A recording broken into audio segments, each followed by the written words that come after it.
morning students, I Akansha Mishra, your TCT science teacher is again back with the same chapter for the class 8. That was the synthetic fibers. Okay, so students, in that we are discussing that what are the fibers, what are the types of fibers, that are the natural fibers and the synthetic fibers. Natural fibers you have already learned or in your last class, that is in class 6th and in class 7th. Now it's time for a new learning, for a new chapter, that is the synthetic fiber. We already started in this chapter. In this we studied that what are the synthetic fibers. I gave you some example of the synthetic fibers, that was the rayon, nylon. Now today is the turn for the next fiber, that is the another type of synthetic fiber, that is the polyester. Okay, students, first let me clear you the meaning of this. Polyester means, poly means, you know students, poly means the many, and ester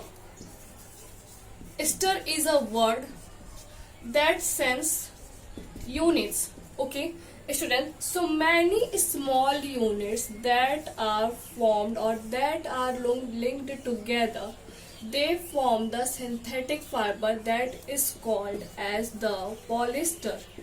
Okay, we already discussed that fiber is made from the yarn, that are the very small threads.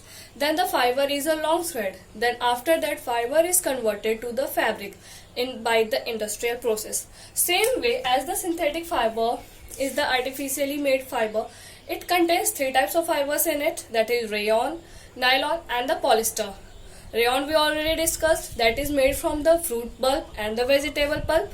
Nylon is made from the stems, coal, water and the air, in the presence of air, coal, water and air. Okay, now the term is for the polyester, that means poly means many and ester means units. Okay, so many small units that are combined together to form a thread like structure, they are called as polyester. Then this polyester is then again converted to the fabric.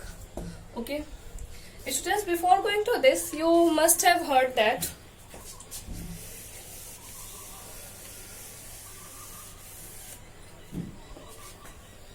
polyester and acrylics.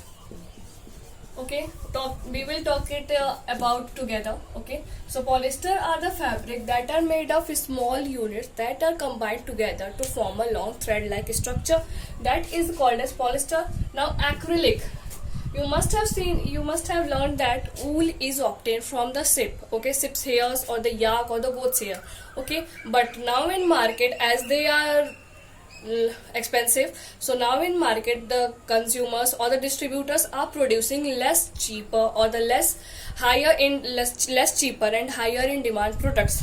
How they are selling these higher in demand products and that product that is less cheaper than the wool? They are producing this type of acrylic products, that is artificial wool,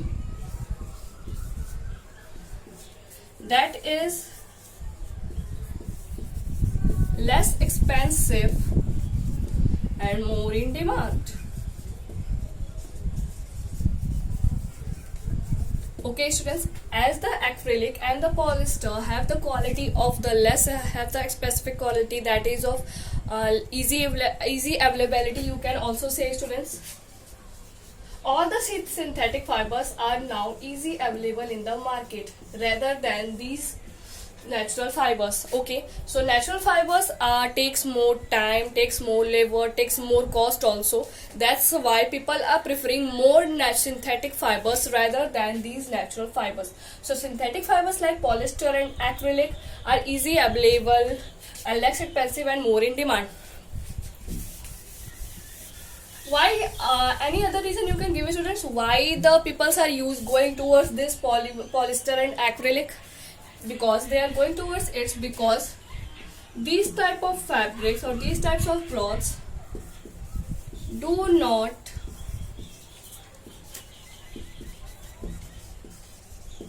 wrinkled easily. Wrinkled, you know students, wrinkled means jaldi se murte nahi hai, ya or they don't got stresses on it. So types of cloths that do not wrinkle easily, they do not demand for more time, because when the cloth that will wrinkle easily, like cotton, you can take cotton wrinkles easily and take more time to maintain it, more time to iron it. That's why people are moving towards these types of fabrics, that is polyester and acrylic, like that do not wrinkle easily, easy to carry, easy available, less expensive, so many qualities it is having. Because of these so many qualities as it is having, that's why people are preferring synthetic fibers rather than natural fibers. Okay,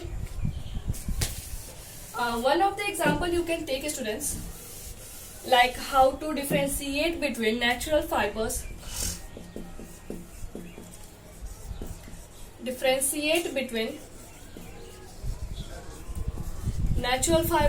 and the synthetic fibers.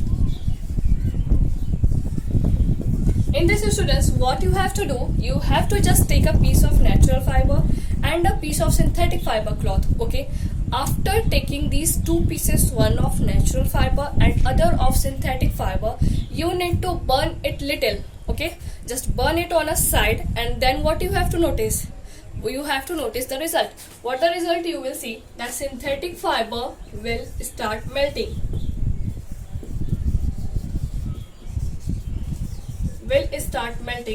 but the natural fiber does not melt on heating.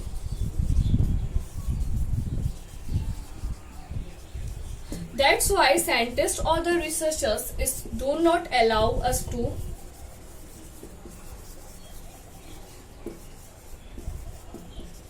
wear synthetic clothes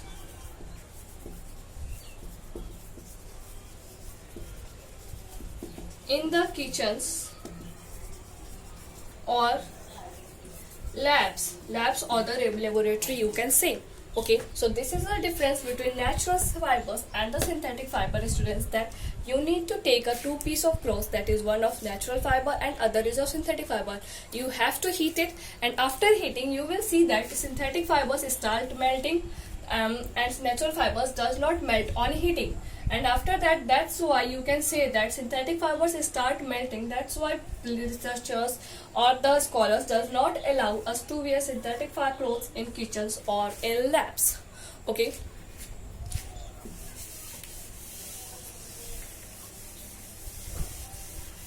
after talking about the synthetic fibers, students, there is one more topic in your syllabus, that is synthetic fibers and the plastics. We discussed about synthetic fibers, now the turn is for the plastics. Okay,